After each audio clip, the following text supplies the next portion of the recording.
अपन जो है Anglo Indian literature के बारे में तो जान चुके हैं कि एंग्लो इंडियन लिटरेचर क्या था।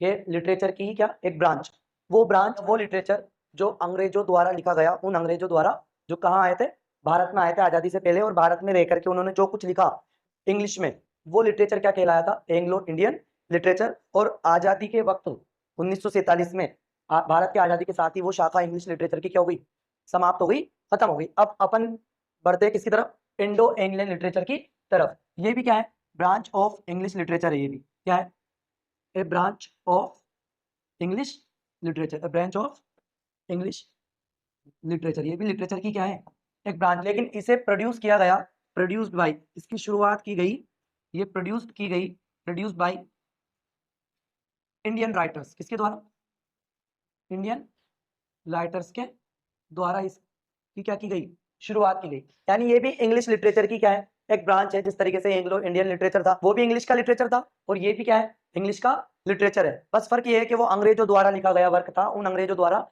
जो कहाँ रहे थे, कुछ वक्त के लिए भारत में रहे थे आजादी से पहले पहले। ये भी क्या है, इंग्लिश लिटरेचर ही है। इंडो इंग्लियन लिटरेचर भी क्या है, इंग्लिश लिटरेचर ही है। बस इसको शुरुआत किसके द्वारा की गई, इसकी शुरुआत इंडियन राइटर्स के द्वारा, यानी भारत में रहने वाले वो लेखक जो लिखते किसमें थे, इंग्लिश में। किसमें लिखते थे, इंग्लिश में लिखते थे। और उनका वो जो वर्क था ना, वो किस नाम से जाना गया, इंडो एंग्लियन लिटरेचर के नाम से जाना गया। और उसी शाखा को क्या बोलते हैं, उसी लिटरेचर को इंडो एंग्लियन लिटरेचर बोलते हैं। अब अपन एग्जाम्पल के तौर पे कौन कौन से राइटर्स हो सकते हैं इसके, तो इसके राइटर्स है, एक तो मुल्कराज आनंद, मुल्कराज मुल्कराज आनंद या आनंद, मुल्कराज आनंद। ठीक, नंबर 2 आर के नारायण, आर के नारायण। नंबर 3 कौन है, Girish Girish Karnad, Girish Karnad.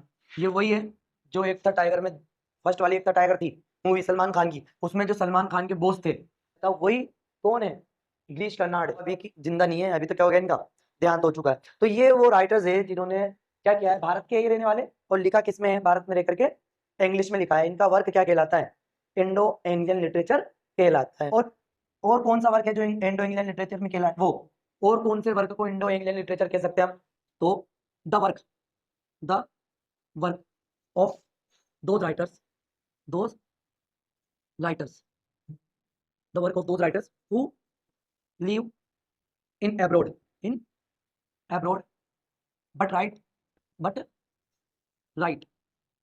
in English, but write in English, also known as the work of, Indo Indo English, Indo Indian literature. मतलब जो लोग भारत में रहे, भारत में पैदा हुए, भारत में ही उनका देहांत हो गया, और उन्होंने अपनी लाइफ में भारत में रह करके इंग्लिश में लिखा, वो तो क्या कहलाएगा, इंडो इंग्लियन लिटरेचर कहलाएगा ही सही। जिसका मैंने उदाहरण दे दिया, कौन कौन हो गए, आर के नारायण, मुल्कराज आनंद और गिरीश कर्नाड, इनके वर्क हो गए। लेकिन वो वर्क, वो लिखा हुआ वर्क जो उन राइटर्स ने लिखा जो थे भारत की, लेकिन भारत से जाकर के वो दूसरे देशों में रहने लग गए, लेकिन दूसरे देशों में जाकर भी वो भारत के ऊपर लिखा उन्होंने, और किस लैंग्वेज में लिखा, इंग्लिश में ही लिखा। उस वर्क को भी किस नाम से जाना जाता है, इंडो इंग्लियन लिटरेचर के नाम से जाना जाता है। वो एग्जाम्पल के तौर पे कौन है वो राइटर्स, ये हो गई नंबर 1 झुम्पा लाहिरी, झुम्पा लाहिरी। तुम्हारे 11th में एक लेसन था इसका, ठीक, 3 कॉन्टिनेंट्स। ठीक, नंबर 2 सलमान रुश्दी, सलमान रुश्दी, सलमान रुश्दी। नंबर 3 निसिम फेजिकल।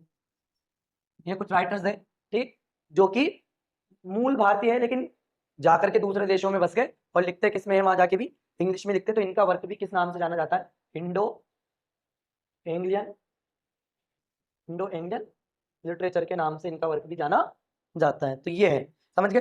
तो फर्क क्या है, एंग्लो इंडियन लिटरेचर तो वो है जो अंग्रेजों ने लिखा, ठीक, भारत में रह करके। और इंडो इंग्लियन लिटरेचर क्या है, जो भारतीयों ने लिखा, ठीक, बस किसमें, इंग्लिश में लिखा। ये हो गया अपना क्या, इंडो इंग्लियन लिटरेचर।